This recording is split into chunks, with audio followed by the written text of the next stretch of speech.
Hi everyone, Nisi Harmon here of What She Creating Enterprises, and today I will be showing you how to change the light bulb of the Kenmore 385 series sewing machine. So the first thing you want to make sure that you do is unplug the machine from the wall. You don't want to have any type of electricity on or connected to your machine. The next thing you're going to do is open up your case that encompasses the light bulb. You see here we have our light bulb. In order to remove the light bulb, what you will do is push up and turn counterclockwise or to the left. Push up and turn, and then it should come out. So this is what the light bulb looks like.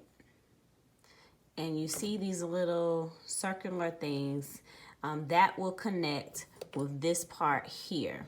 And that's how you reinsert it. So you can probably buy these bulbs online if you look up Kenmore 385 series. So if we want to insert the bulb, what we'll do is place it back into this holder here.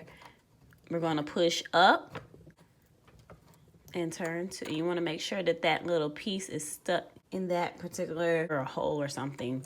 And then we're going to turn it to the right until it's kind of tight, not too tight. We've inserted the bulb. We're going to plug our machine back up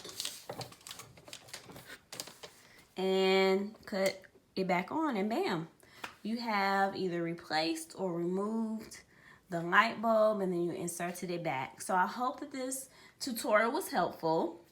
Subscribe to our page and send us your video ideas. We would love to continue to put out new videos as much as possible. Thank you for watching.